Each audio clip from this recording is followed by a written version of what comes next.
Romanos, capítulo 15, a partir do versículo 15.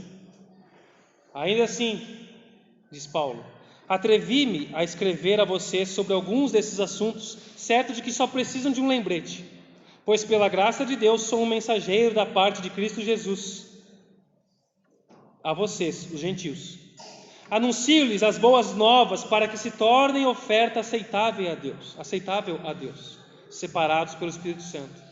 Tenho motivo, portanto, para me entusiasmar com o que Cristo tem feito por meio do meu serviço a Deus. E, no entanto, não ouso me vangloriar de nada, exceto do que Cristo fez por meu intermédio, a fim de conduzir os gentios a Deus, por minha mensagem e pelo meu trabalho, convencendo-os pelo poder de sinais e maravilhas e pelo poder do Espírito de Deus. Assim, apresentei plenamente as boas novas de Cristo, desde Jerusalém até o Ilírico. Sempre me propus a anunciar as boas novas, onde o nome de Cristo nunca foi ouvido, para não construir sobre alicerce de outro, alheio. Porque, conforme diz as Escrituras, aqueles aos quais ele nunca foi anunciado verão, e os que nunca ouviram falar dele entenderão. Oremos mais uma vez. Senhor, Tu é a palavra, Teu é o poder e para Ti seja toda a glória. Ministre nossos corações com a Tua soberania, apesar das minhas limitações. Em nome de Jesus. Amém. O apóstolo Paulo escreveu essa carta, chamada Romanos, carta para a igreja de Roma, e ele era chamado apóstolo aos gentios.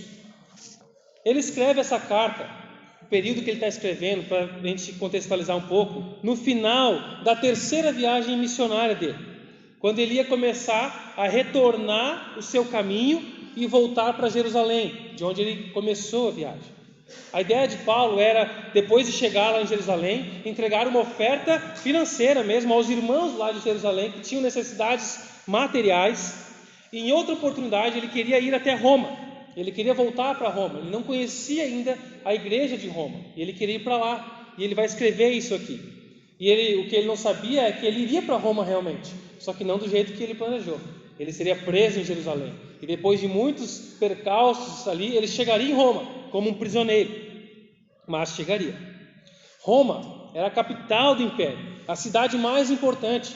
Muito provavelmente, essa igreja que se reunia ali, ela foi formada por crentes convertidos no dia de Pentecostes, lá na festa, naquela pregação de Pedro, na festa de Pentecostes, quando os judeus dispersos vinham para Jerusalém, e aí eles se converteram ali, depois voltaram provavelmente para suas casas, para Roma, e se reuniram e estavam continuando a igreja ali. Esses crentes ali em Roma, essa igreja, não tinha recebido a instrução dos apóstolos por muito tempo ali em Jerusalém. Então Paulo escreve uma carta detalhada para aprofundar verdades bíblicas do Evangelho para eles. Pelo que Paulo escreve ao longo do conteúdo desses 16 capítulos, e ele não escreve para corrigir um problema daquela igreja, não era para corrigir um grande erro doutrinário ou uma confusão que estava acontecendo lá, como nós podemos perceber no teor de outras cartas. A carta aos Romanos não. A igreja de Roma aparentemente era uma igreja sadia, uma igreja boa, mas ainda assim necessitava de instrução e lembretes e encorajamento para ajudar financeiramente na viagem de Paulo e na oferta aos irmãos lá de Jerusalém, na missão de Deus. Ao olharmos para a parte final da carta, aqui no capítulo 15 em diante, ele vai falar, além do motivo dele estar escrevendo, ele vai falar sobre o ministério que Deus deu para ele, qual era a missão que Paulo tinha.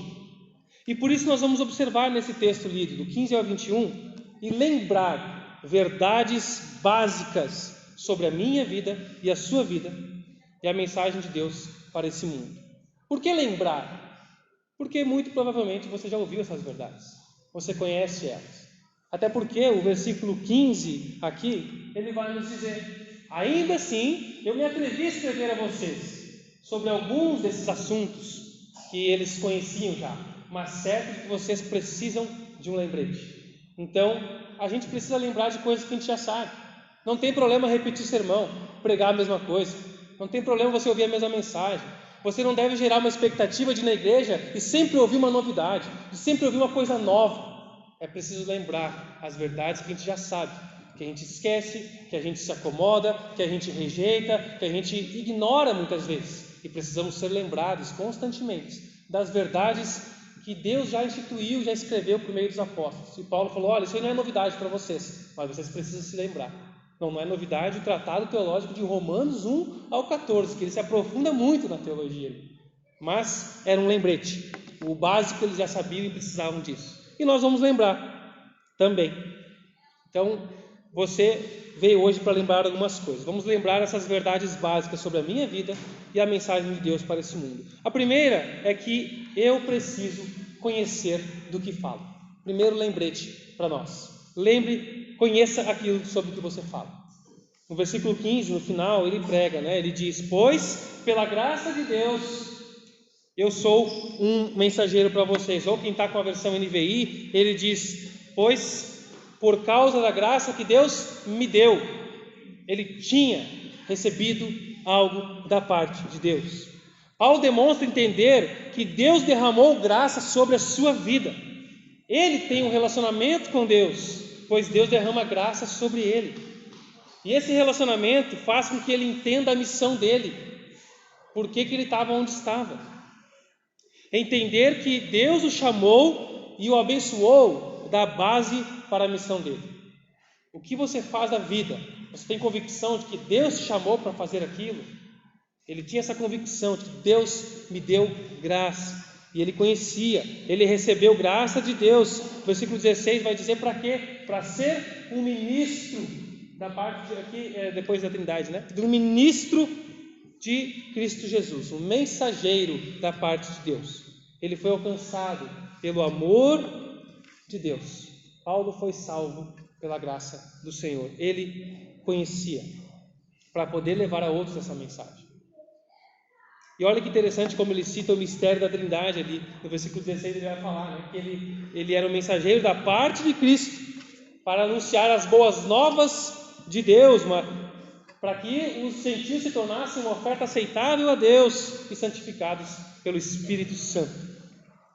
Para que tudo isso? Para que os gentios se tornem uma oferta aceitável a Deus. Paulo conhecia sobre o que falava, ele recebeu graça e ele estendia graça para quê? Para tornar os gentios uma oferta aceitável a Deus. O que é uma oferta? Oferta, a gente pensa muitas vezes em oferta somente de dinheiro. Lá vem o pastor falar de dinheiro, de oferta. Mas oferta era um ato de adoração. Sim, entregar, consagrar as suas finanças, confiar no Senhor, dizimar e ofertar é um ato de adoração. Mas oferta não é só questão monetária. Aqui ele está falando sobre render adoração, reconhecer a autoridade, a soberania, o poder de Deus, ser aceito e viver como tal. Os gentios são essa oferta. Os gentios são oferta. Aqui na minha versão ele vai dizer para tornar vocês uma oferta aceitável. Paulo ia tornar eles aceitável a Deus, porque até então, sem a mensagem de Jesus, não somos aceitáveis a Deus. Por meio de Jesus, nos tornamos uma oferta aceitável. Então quer dizer que Paulo pregava o Evangelho para tornar os gentios uma oferta aceitável. Paulo pregava o Evangelho para que eles adorassem a Deus, se pensar que era uma oferta, para que houvesse adoração. Então Paulo não pregava para livrar as almas do inferno? Será que a mensagem de Paulo não era para livrar aquelas pessoas que estavam indo para o inferno? Será que Paulo não pregava o Evangelho para trazer uma transformação social na comunidade romana, que tinha tanto machismo, tanta escravidão? Vou pregar o Evangelho para causar uma transformação social? Será que Paulo não pregava o Evangelho para melhorar a condição de vida deles? Venham para Jesus e sejam prósperos, a empresa de vocês, a casa de vocês vai prosperar, a família de vocês. Será que era para isso que ele anunciava a mensagem do Evangelho? Será que ele pregava o Evangelho para trazer felicidade? Vocês estão tristes, mas Jesus vai fazer vocês felizes para sempre. Seus problemas se acabaram-se. Um Evangelho tabajara. Paulo não estava pregando para trazer felicidade para as pessoas. Nossa, como as pessoas de Roma são tristes, vou pregar Jesus para eles serem mais felizes. Tudo isso é verdade, faz parte do Evangelho. A felicidade, a bênção, a transformação social, livrar almas do inferno. Mas aqui fica claro para nós que Paulo não fazia boas obras e anunciava o Evangelho porque ele tinha pena das pessoas. Não, ele fazia isso com o objetivo de que essas pessoas se torne uma oferta aceitável a Deus. E essa é a prioridade na missão, na mensagem do Evangelho. Tem um livro chamado Alegrem-se os Povos, onde o autor, John Piper, diz o seguinte: missões existem porque não há adoração. As pessoas não estão adorando a Deus, não estão adorando com a sua vida, não é cantando, adorando com a sua forma de vida, ao Deus único, vivo e verdadeiro. Eles não são oferta aceitável, e é por isso que nós temos que fazer missões, para que eles conheçam a Jesus e se tornem oferta aceitável a Deus. E é por isso que nós precisamos entender a definição de adoração. Adoração não é apenas cantar, o momento de cantar. Por favor, meus irmãos, vamos elevar nosso nível de maturidade. Adorar é render uma vida de adoração, é ser uma oferta aceitável a Deus. Cantar é uma forma de adorar, de expressar adoração. E cantar pode não ser nada na vida de alguém que só canta com a boca, alguém que só adora cantando, mas a sua vida é uma total desafinação. A ideia é dizer que as pessoas não estão adorando a Deus, por isso precisamos fazer missões para que elas adorem, consagrem, se rendam a Jesus, as suas vidas diariamente, se santificando ao Senhor. Paulo era um ministro, um servo de Deus, com o objetivo de fazer Deus conhecido, e pela obra do Espírito Santo, a vida dessas pessoas fossem regeneradas, transformadas, restauradas, para que a adoração a Deus fosse santificada, verdadeira e aceita. Pois importa que os adoradores adorem em espírito e em verdade, não da boca para fora, não a qualquer Deus, mas ao único Deus por meio de Jesus, através da obra do Espírito Santo. Essa é a vontade de Deus, que as pessoas sejam santificadas, que o seu nome seja adorado em todas as culturas, em todas as línguas, em todos os povos. Aleluia. E é para isso que Deus lhe deu a graça da salvação. Não era só Paulo que pensava assim. Pedro também escreve isso, deixa para nós em 1 Pedro 2,9. Vocês, porém, cristãos dispersos que estavam espalhados, não que estavam distraídos, vocês são uma geração eleita, um sacerdócio real, uma nação santa, um povo exclusivo de Deus, para anunciar, ou a fim de proclamar, como diz a versão mais antiga, as grandezas daquele que os chamou das trevas para a sua maravilhosa luz. Deus te tirou das trevas para uma vida de luz, de conhecimento, para que você também proclame essas grandezas. Essa é a verdade. E você precisa conhecer o Deus que você adora para anunciar. Por isso que Paulo foi alcançado. Ele conhecia. E eu e você precisamos conhecer do que falamos. Por isso eu quero perguntar para vocês: quem aqui já comeu miriti? Levanta a mão. Ninguém. Quem conhece miriti? Nem tu. Nem tu, Tainara. Buriti, talvez. Chama de buriti, né? Lá no Pará uns chamam de miriti, no Amapá é buriti. Temos uma que conhece. Tá, vocês que não conhecem, me explica. Também conhece buriti? Só eu que conheço por muriti, mas é a mesma coisa. Quem não conhece, me explica como é que é, Andrés. Qual que é o sabor? Como é a fruta? Você precisa conhecer daquilo que você vai falar. Se você não conhece, você não tem propriedade para falar. Você pode saber pesquisando ou através do que outros falam. Olha, segundo a Tainara, o miriti e o buriti é assim, é assado, tem esse sabor, tem essa forma. Você pode falar, mas você não tem uma confiança, você não tem segurança, você não tem experiência, experimentou aquilo para falar. Não, eu sei esse que é assim. E para mim foi assim. Esse aqui é o miriti ou o buriti. Agora alguns lembraram que conheciam? Já estavam pesquisando aí, né? Para cozinhar ali, comer, tem pouca polpa ali, mas dá para fazer. Não gostei muito e nem lembro muito, não experimentei muito. Mas tem bastante lá num tipo um coqueiro alto assim. Nós podemos falar de algo que a gente não conhece, até pesquisar, mas quando a gente conhece, quando você fala daquilo que você experimentou, daquilo que você vive, daquilo que você entende, o impacto é outro. O Salmo 34, o salmista convoca as pessoas para buscarem a Deus. Busquem o Senhor, confiem nele, mas provem a sua vontade. Ele usa uma linguagem de experiência. Provem da bondade do Senhor. E ele faz isso porque ele provou. Eu provei e quero que vocês provem também. Quando você prova algo e gosta, você quer que as pessoas gostem também. Você quer que outros experimentem. Eu gosto muito de mel. E fazem 12 anos que eu estou oferecendo mel para a Tafne. Ela não gosta de mel, desde que a gente namorava. há 13, 14 anos atrás. Mas todos os dias que eu estou passando mel no meu pão e ela está junto, eu ofereço, prova, hoje tu vai gostar. Ela fica brava comigo. É claro que eu estou brincando e provocando, gosto de dar uma provocada, mas eu gosto, eu quero compartilhar aquilo que é bom para mim, eu quero que ela goste para a gente comer mel junto. É bom que sobra mais, dura mais o vidro do mel, só eu comendo. Mas aquilo que você gosta, aquilo que você experimentou e gosta, você compartilha, você quer compartilhar. Você precisa conhecer, experimentar a bondade de Deus, a graça do Senhor. E é impossível você experimentar ela e ficar calado com isso, e não querer compartilhar, e não querer que outros provem desse Deus. É muito estranho, a não ser que teve um gosto muito amargo para você. Aí você pode estar experimentando um Jesus fake, mas não um Jesus da Bíblia. Um Jesus não real. Aquilo que é bom, queremos compartilhar. Por isso você precisa experimentar, conhecer a graça para ser um proclamador dessa verdade. Eu preciso conhecer, usufruir com autoridade para adorar ao Senhor, santificado pelo Espírito Santo, e adorando a Ele somos levados a testemunhar. Precisamos lembrar que a prioridade é glorificar a Deus. E eu preciso começar com a minha vida. Eu preciso conhecer daquilo que falo, continuar experimentando.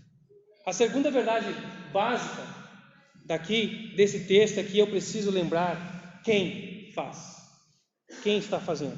Versículo 17 ao 19 diz assim: Tenho motivo, portanto, para me entusiasmar, ficar feliz, empolgado com o que Cristo Jesus tem feito por meio do meu serviço a Deus. E, no entanto, eu não ouso me vangloriar de nada, exceto do que Cristo Jesus fez por meu intermédio, a fim de conduzir os gentios por minha mensagem e meu trabalho, convencendo-os pelo poder de sinais, maravilhas e pelo poder do Espírito de Deus.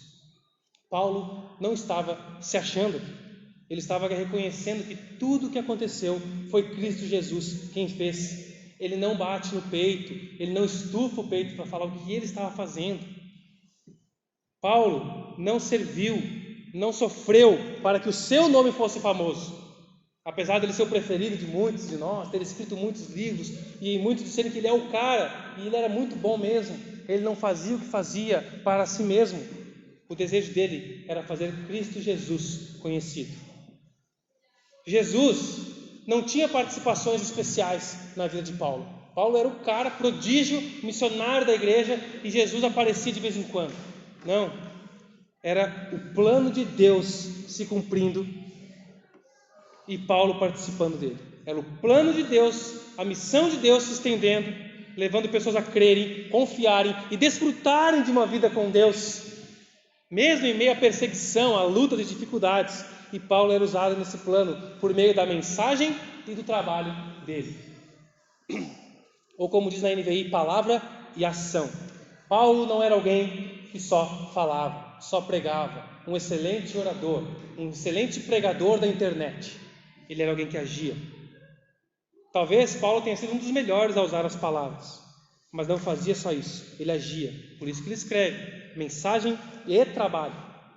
Paulo amava Jesus, se entregou totalmente, servia a Ele. E Jesus usava a vida de Paulo como uma extensão do amor dele às pessoas. Paulo falava e trabalhava. Mas Paulo não falava de si. Observe que ele recusa a registrar aqui as suas proezas. Essa igreja não tinha intimidade com ele. Ele não conhecia pessoalmente as pessoas para poder contar umas resenhas das viagens dele. Lá na segunda viagem, uma vez, eu fui numa casa, comi aquilo, eu estava falando com uma pessoa e aconteceu aquilo. Quanta história Paulo não tinha para contar. Mas ele não está contando das suas proezas aqui. Observe, ele não chegava em nenhum lugar contando as suas experiências de vida, os seus feitos das suas viagens, do tempo que ele ia nos acampamentos, do tempo que ele fazia as viagens missionárias, do tempo que era tão bom, do tempo que ele era lá da escola bíblica, do tempo que ele estudava aos pés de Gamaliel, e ele ficava, era tão bom. Paulo não vivia no passado, do que ele viveu, das experiências dele. A mensagem de Paulo não era, olha para o que Jesus fez na minha vida, apesar disso ser autêntico, a gente poder usar isso, olha para o que Jesus fez na minha vida, mas a mensagem do Evangelho não é o que Jesus fez na tua vida, é o que Jesus fez pela sua vida, para a sua vida, para que o nome de Deus fosse conhecido e verdadeiramente glorificado. É a mensagem do que Jesus fez por mim e por você, para a glória de Deus Pai.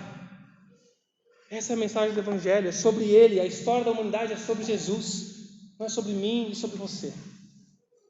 Paulo não vivia apenas nas lembranças do que ele viveu, ele vivia na esperança do que Jesus fez e ia continuar fazendo. Ele poderia falar sobre muitos milagres, perseguição, açoites, prisão. Quantos milagres não vivenciou? Uma vez estava eu e Silas lá na prisão, e aí a gente começou a cantar, todo mundo cantando, cara, tremeu tudo. Eu queria ouvir essa resenha assim, da boca de Paulo.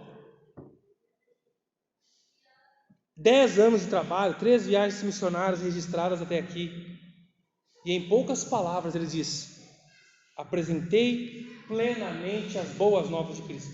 Paulo, o que tu fez na tua vida? Apresentei plenamente, completamente a mensagem do Evangelho. Sempre me propus anunciar a mensagem do Evangelho, a boa notícia de que o que Jesus fez. É uma notícia, não era uma proposta, não era uma filosofia, é uma notícia, é um fato. Eu estou anunciando esse fato. Creia você ou não, creia nisso. O convite era para crer, se arrepender e crer. Mas ele anunciava essa notícia. Ele falava e vivia de acordo com a mensagem de Deus. E Deus ia fazendo os milagres. Deus ia confirmando a mensagem naquela era do início da igreja, com grandes milagres, para confirmar, para dar a autoridade apostólica realmente, dar a autenticidade àquela mensagem. Deus ia fazendo inúmeros milagres que eram sinais da chegada do reino de Deus, apontavam para isso, deixando as pessoas maravilhadas, perplexas com o que aconteciam, diante do que Deus fez por meio de Jesus. E Ele ia convencendo as pessoas pelo poder do Espírito Santo. Esse é o ministério do Espírito Santo, irmãos. A ação do Espírito Santo, João vai falar lá no capítulo 16, versículo 8, que o ministério do Espírito Santo é convencer o homem do pecado, da justiça e do juízo. E Ele vai regenerar as pessoas para uma nova vida. Lembra na conversa de Jesus com Nicodemos, lá em João capítulo 3, você precisa nascer de novo, mas como que eu faço? Você não pode. É o Espírito Santo, é o vento que sopra como quer, para onde vai. É Ele quem faz a obra, é dele, é o Espírito Santo. Existe uma frase muito conhecida, que ela é atribuída a Francisco de Assis. Eu tenho certeza que a maioria aqui já ouviu e já falou, eu também já falei. Pregue o Evangelho e, se necessário, use palavras. O que ele quer dizer com isso? Que a nossa vida, né, a motivação dele pode ser boa, a nossa vida tem que ser exemplar, que a nossa vida tem que ser uma Bíblia aberta, um livro, um testemunho do que Jesus fez. E está certo nesse sentido. Mas essa frase não é bíblica, porque a palavra de Deus, esse mesmo livro de Romanos, capítulo 10, vai falar: pregue o Evangelho. Como crerão em quem nunca ouviram? E como ouvirão se não há quem pregue? Bem-aventurados, né? Conformosos são os pés daqueles que anunciam o Evangelho. É necessário falar. Sim, falar e viver, tem que ser coerente a vida com a mensagem. Mas nós não podemos apenas, não, eu não falo para ninguém, mas eu vivo exemplarmente. Que bênção, glória a Deus. Mas Deus nos manda falar, anunciar a mensagem. É falando do que Jesus fez, falando.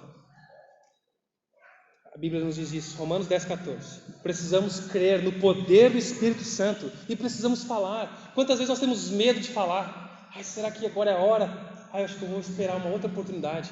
Fala, porque não é você que vai convencer, não é você que tem o poder é de Deus.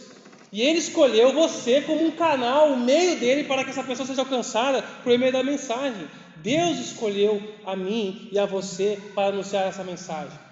A Bíblia diz que os anjos queriam ter esse privilégio. Mas é a mim e a você que Deus deu esse privilégio de anunciar essa mensagem, falar dela. John Stott, ele diz que as palavras explicam as atitudes, mas as atitudes representam as palavras. Eu preciso que a minha vida seja coerente. A minha vida tem que sim representar aquilo que eu falo. E as minhas palavras ajudam a explicar o porquê que eu faço o que eu falo. E é por isso que Pedro diz: estejam preparados para responder qual é a razão da esperança que há em vós. Porque as pessoas vão perguntar, elas vão olhar para a sua vida e a nossa vida deve gerar uma dúvida, deve gerar um incômodo, deve gerar um desconforto, deve gerar: por que essa pessoa é assim? Por que essa pessoa fala isso? Por que essa pessoa está bem com isso? Por que ela está segura quanto a isso? Até que numa intimidade, em algum momento, eles vão perguntar e esteja preparado para responder. Fale, anuncie, falar e fazer. falar e viver, tudo para mostrar Jesus. Não dê ênfase só no que você fez, no que você faz. Pense no que Cristo faz ou pode fazer por meio de você. Mude a maneira de pensar, o que eu tenho feito para Jesus? E pense, o que Jesus tem feito por meio de mim? O que Jesus tem feito por meio de você? Porque a gente pode fazer muitas coisas para Jesus, mas será que é isso que Ele quer realmente fazer por meio de nós? O que Jesus tem feito por meio de mim? Deus não quer apenas suas mãos.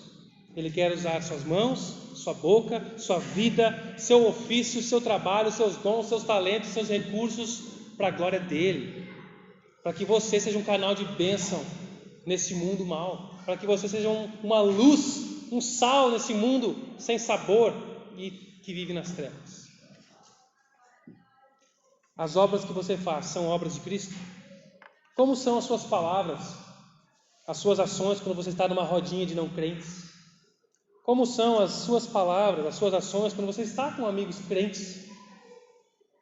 Você vê Cristo Jesus agindo na sua vida ou você deixa a carne falar mais alto? São palavras que apontam e demonstram esperança, humildade, perdão, arrependimento, restauração, amor? Ou é sempre amargura, tristeza, raiva, murmuração?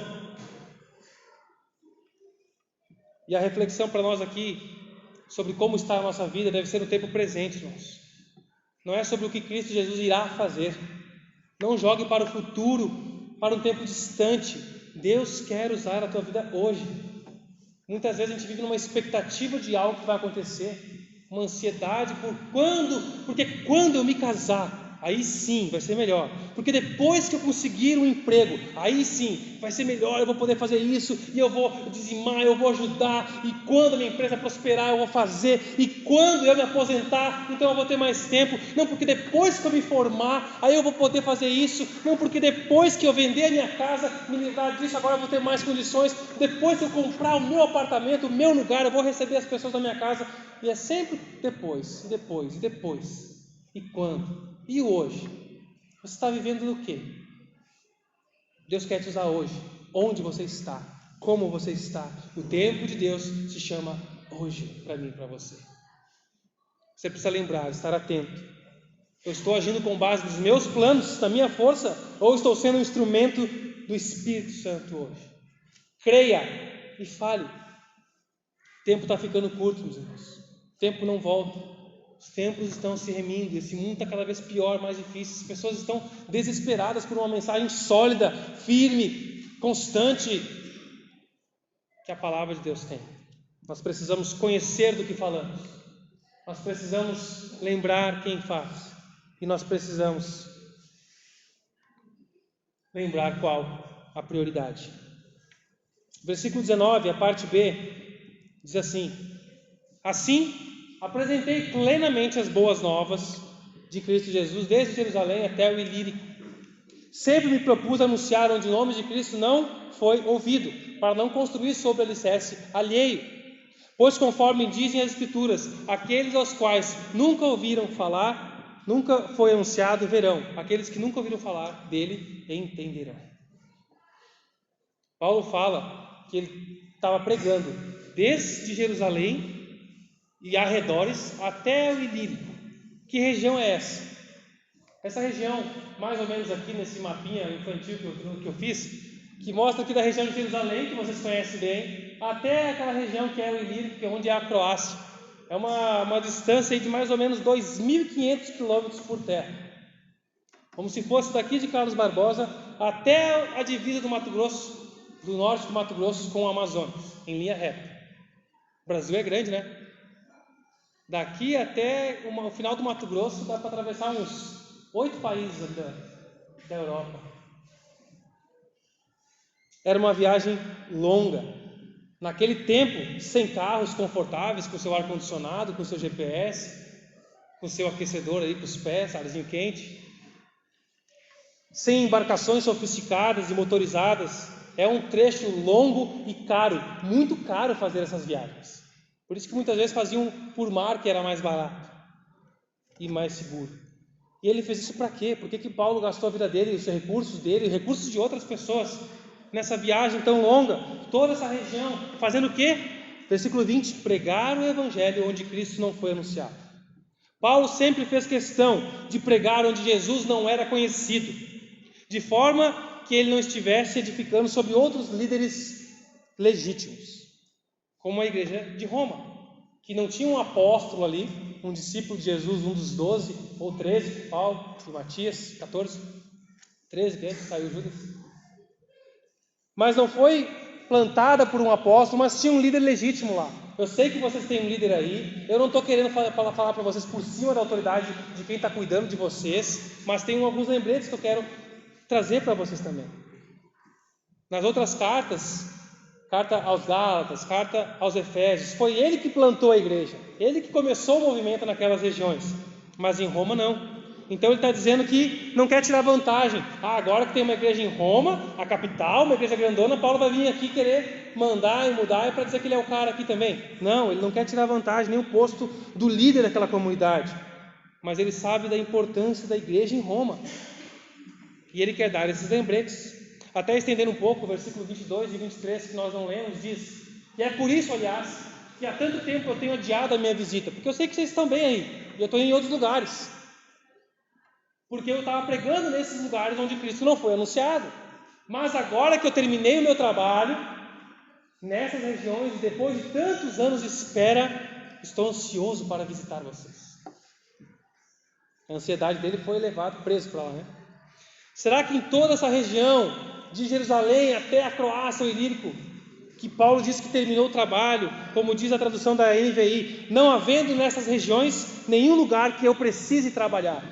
O que significa isso? Será que não tem mais nada para ser feito sobre a igreja de Jesus nessa região? Será que todos ali já se converteram? Toda aquela região era crente e Paulo não tinha mais nada para fazer ali? Não é isso que ele está falando. Não significa que todos ali já criam e confiavam em Jesus, mas sim que a missão de Paulo, a vocação dele, foi cumprida nessa região. Terminei o meu trabalho. John Stott diz que a estratégia de Paulo era anunciar o evangelho, evangelizar as cidades importantes do império, cidades estratégicas, cidades populosas e influentes. E ele plantava igrejas ali e deixava líderes para que eles, então, espalhem o evangelho e alcancem as regiões menores, as comunidades, as vilas próximas àquelas cidades mais influentes. Paulo não ficava ali para discipular a longo tempo toda a igreja, para batizar, para fazer encontro de casais, para apresentar criança. Ele não ficava, ele anunciava o evangelho, preparava líderes ali e tchau, agora é com vocês. Continue o trabalho nessas cidades menores aqui, eu vou para outro lugar onde Cristo não foi anunciado. Essas tarefas, todas elas, são muito importantes. Quem vai ficar ali, os líderes que vão pastorear, cuidar, resolver os conflitos da igreja, porque muitas vezes Paulo precisou mandar cartas para ajudar essas pessoas a resolver os conflitos, briga, ira, amargura, tanta coisa que acontecia nessas igrejas depois que ele saía, que essas pessoas que ficavam, esses líderes são importantes. Essa missão é importante, o cuidado, o pastoreio. Não é questão de valor ou de importância das tarefas, mas da prioridade na sua vocação. Por isso, se nossa tarefa primeira, chamado de todos nós, independentemente do seu ofício, é fazer Cristo conhecido em toda a terra, para que haja adoração verdadeira, para que os povos adorem ao Senhor, para que Deus seja glorificado verdadeiramente, então a prioridade é ir onde Cristo não é conhecido. É falar para quem não conhece, as pessoas que não têm acesso a Cristo Jesus, onde ninguém pode falar para elas, onde elas não têm Bíblia. E existem muitos lugares assim, meus irmãos, no Brasil. Paulo não está ensinando que é errado ficar em um lugar só, não está dizendo que todos devem largar suas carreiras e ir como Anderson e a Débora foram lá para Roraima se dedicar integralmente para a evangelização daquele povo há tantos anos. E vão ficar, se Deus permitir, por muitos anos. É por isso que Paulo escreve lá em 1 Coríntios capítulo 3, eu plantei, Apolo regou. Há vários ofícios dentro do corpo de Cristo, legítimos. Nós precisamos entender isso. A prioridade é plantar. Vai regar onde não tem semente? Vai cuidar, cultivar do que se não tem nada plantado ali? É necessário plantar, é necessário anunciar a mensagem do Evangelho. Deus está ensinando sobre a prioridade na missão. E nós, como igreja geral, brasileira, as sérias inclusive, nos esquecemos disso. Ficamos tão ocupados com nós mesmos, com o nosso prédio, com nossas coisas. Os recursos ficam aqui, giram aqui, em torno de nós. Vamos trocar esse púlpito e botar um de cristal agora. Vamos trocar essa luminária e botar uma de 1 milhão. E a gente fica girando em torno do nosso umbigo. Muitas vezes. Muita coisa tem que ser feita. E você sabe que eu sou um cara chatinho para essas coisas, para estética, para o cuidado. Chatinho é pouco, né? Eu sou chatão mesmo. Porque temos que sim ter excelência em tudo isso. Mas também bom senso. E é por isso que desde o início dessa igreja nós temos a parte do nosso recurso abençoado pessoas de fora, para aprendermos desde o pouco, ser fiel do pouco, para quando nós tivermos mais recursos, continuarmos sendo fiel no muito. Parte do recurso que entra, pastor, mas a gente precisa comprar um som novo. Precisamos, e vai chegar o momento. Precisamos trocar alguma coisa, precisamos, nós não vamos abrir mão de investir fora daqui, na expansão do reino, porque essa é a prioridade da missão. Precisamos cuidar que esse é um ministério, esse é um trabalho, mas há uma prioridade na missão. Existem pessoas que irão, e nós não podemos nos esconder atrás desses prédios bonitos, igrejas, do nosso conforto. E talvez você seja um que Deus está incomodando há anos, ou começando a incomodar hoje, para ir, para sair, para anunciar, para dedicar sua vida anunciando essa mensagem para quem não conhece, para quem não ouviu. Talvez. E você não precisa sentir algo especial. Você não precisa sentir, ver algo sobrenatural sempre. Como Paulo viveu lá em Damasco. O dia que apareceu uma grande luz, eu caí do cavalo, ficar 3 dias cegos e um cara chamado Ananias me curar, aí sim eu vou entender que é Deus falando. Paulo cita a Bíblia aqui. A convicção de Paulo, ele não contou a experiência dele. Olha, eu tenho certeza que Deus me chamou para essa missão, porque lá em Damasco eu caí, eu fiquei cego, teve uma coisa muito louca lá. Não, ele cita as Escrituras. O profeta Isaías diz que hão de ver aqueles que nunca ouviram falar dele, hão de crer aqueles que nunca ouviram falar, e eles entenderão. Ele entendeu que eu sou um apóstolo para os gentios, e é por isso que hoje nós somos gentios, somos alcançados ao longo das gerações. Paulo cita a Bíblia, a convicção dele era bíblica. Eu quero gastar um tempinho com vocês contando um testemunho de uma mulher chamada Sophia Miller. Talvez alguns já conhecem. Quem já ouviu falar de Sophia Miller? Levanta a mão. Sophia Miller. Já ouviu? Vai lembrar. Ninguém? Ninguém? Eu vou resumir para vocês, depois vocês podem pesquisar na internet a história dela. Aliás, nós deveríamos ler mais biografias missionárias, estudar mais a vida de homens e mulheres de Deus, que viveram e entregaram a sua vida para anunciar aqueles que nunca ouviram. Sophia Miller se rendeu a Jesus ao ouvir um pregador de rua, hoje tão fora de moda, né, pregar na rua, em Nova York, em 1945. Rendeu-se a Jesus e alguns anos depois se voluntariou para ser missionária na Colômbia. Ela veio para a Colômbia, entrou na Amazônia, ali pela Colômbia, e sem saber, pelos rios, adentrou no Brasil, onde ela exerceu a maior parte do ministério dela, evangelizando índios na Amazônia.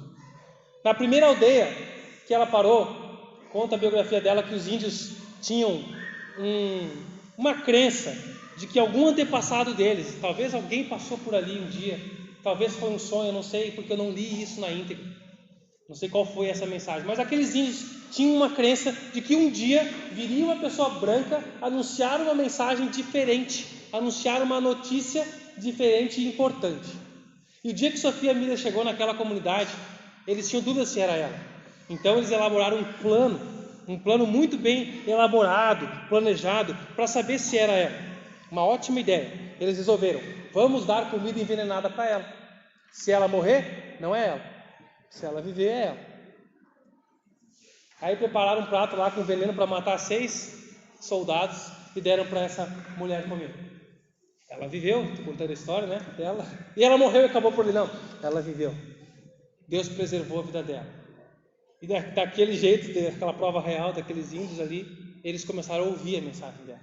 E ela trabalhou 40 anos no rio chamado, como é que é o nome do rio? Rio Içara, no Amazonas. Em 2007, meus irmãos, a FUNAI afirmou que essa região do alto ali do do Amazonas, do rio Içana, é um dos pouquíssimos lugares da Amazônia onde os indígenas não enfrentam problemas com alcoolismo, conflitos e guerras.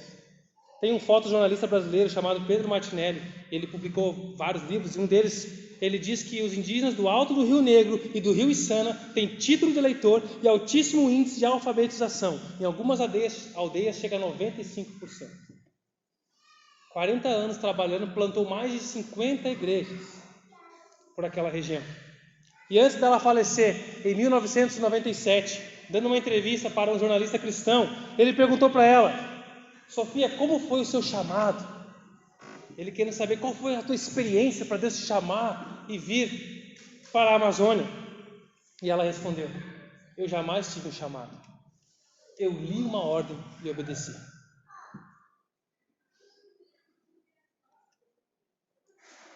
É claro que ela foi chamada por Deus. Todos nós somos. Mas ela não esperou um evento sobrenatural. Não esperou algo. Ela leu, ouviu Deus falar, confiou e obedeceu a ordem do Senhor Jesus. Eu preciso confiar no que Ele está me chamando para fazer e obedecer. E o que você está fazendo com a vida que Deus te deu? As nossas experiências são diferentes, mas a palavra de Deus é uma só. Talvez você seja chamado para plantar, para colher, para regar, mas precisa ter alguém plantando. Entendam a prioridade de se plantar a semente. Talvez haja pessoas aqui sendo chamadas para plantar onde ninguém plantou. Não despreze o que Deus tem te falado. Ou já falou com você há muitos anos atrás e você tentou deixar escondido em algum lugar. Há pessoas nessa cidade, terrenos onde sementes nunca foram plantadas. Ouviram uma semente ruim, uma semente distorcida. Muitas vezes a gente vai usar a parábola do semeador falando do solo. Não, o solo é ruim, o solo é arenoso, o solo é espinhoso. Mas a maioria das vezes não há uma boa semente sendo largada nesses solos. Uma semente plena, como Paulo diz, plenamente a mensagem do Evangelho. Não é só Jesus te ama, que é importante, sim, faz parte, mas é sobre o pecado, sobre o arrependimento, sobre a criação, sobre a graça, a semente plena, para que haja convicção daquilo que se crê. Haja um entendimento pleno da notícia do Evangelho. Há pessoas nessa cidade que só ouviram ruídos e informações distorcidas sobre Jesus. Elas têm acesso, elas podem vir aqui, podem ir para a internet, mas talvez ninguém nunca foi até elas para lançar uma boa semente. Talvez algumas vão atrás sozinha. E eu me lembrei daquele homem, o eunuco no caminho para a Etiópia, lendo a Bíblia, lendo as Escrituras, querendo saber sobre Deus. E Deus teletransporta Felipe para lá, e Felipe corre do lado da carruagem, ele para, né? E Felipe pergunta para ele: cara, tu entende o que tu está lendo aí? E ele responde: como é que eu vou entender se ninguém me explicar?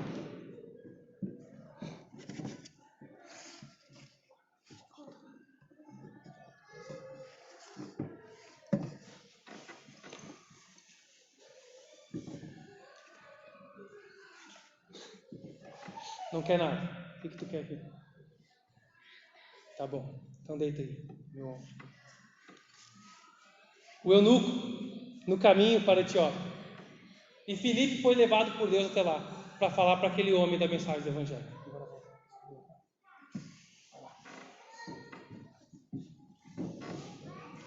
Ali, ó, o tio André está te esperando. Vou te dar um abraço. Pode ir, confia nele. Obrigado. Há pessoas com Bíblias na mão. Há pessoas frequentando igrejas, mas sem entender. Mas como entenderão se ninguém explica? Talvez você seja um Filipe na vida de alguém, que Deus coloca do lado todos os dias, mas você não se deu conta. Deus está te colocando no caminho de alguns eunucos por aí, de algumas pessoas que estão tendo acesso, mas não entendem. E você pode explicar, lançar uma boa semente nesse solo. Deus tem colocado você, com certeza, como Filipe no caminho de muitas pessoas.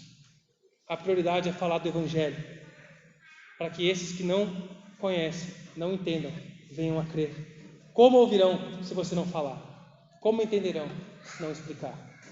Concluindo, irmãos, Deus te deu a oportunidade.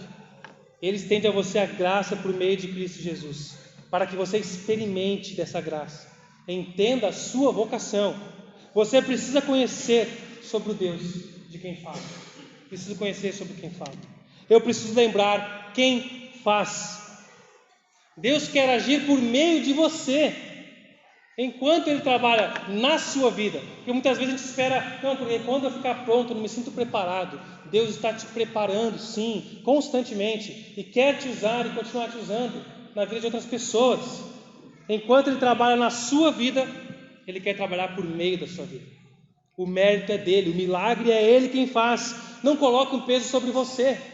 Mas eu não consigo convencer aquela pessoa. Você não precisa convencer. Esse é o ministério do Espírito Santo. Você precisa anunciar com coragem, ousadia, a mensagem do Evangelho. Conhecer o que fala e saber quem está fazendo. Lá em 1 Coríntios capítulo 9, versículo 16 diz: se eu anuncio o Evangelho, não tenho do que me gloriar, pois sobre mim pesa essa obrigação. Ai de mim se não pregar o Evangelho. Preocupe-se com o seu relacionamento, com a sua intimidade com Deus, em obedecer ao Pai, ser um servo bom e fiel na sua vocação. Assim Ele vai agir em sua vida e por meio da sua vida. Você precisa confiar, ouvir, confiar e obedecer.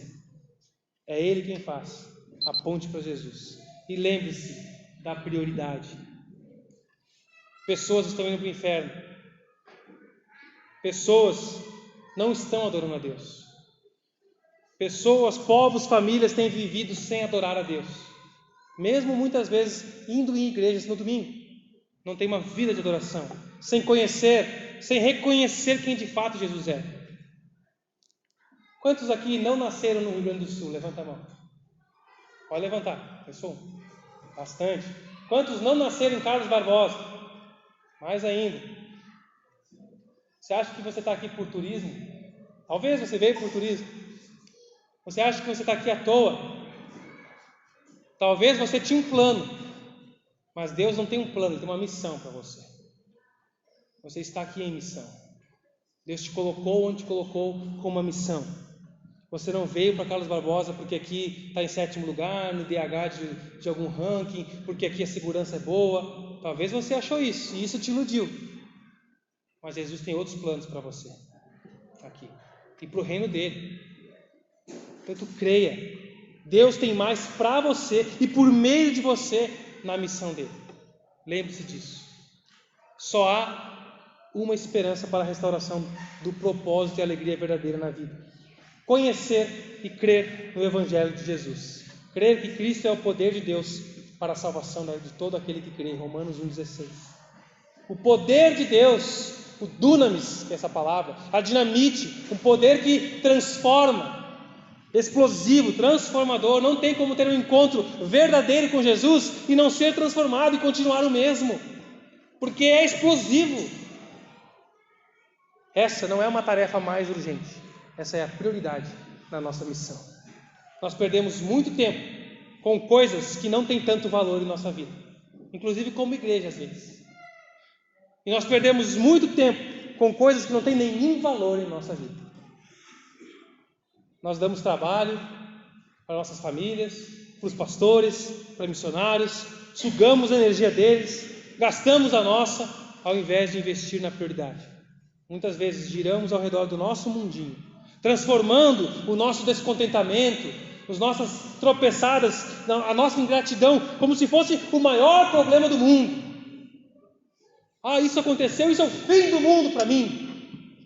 O seu mundinho pode ser o fim do mundo, mas não é esse o fim do mundo de Deus.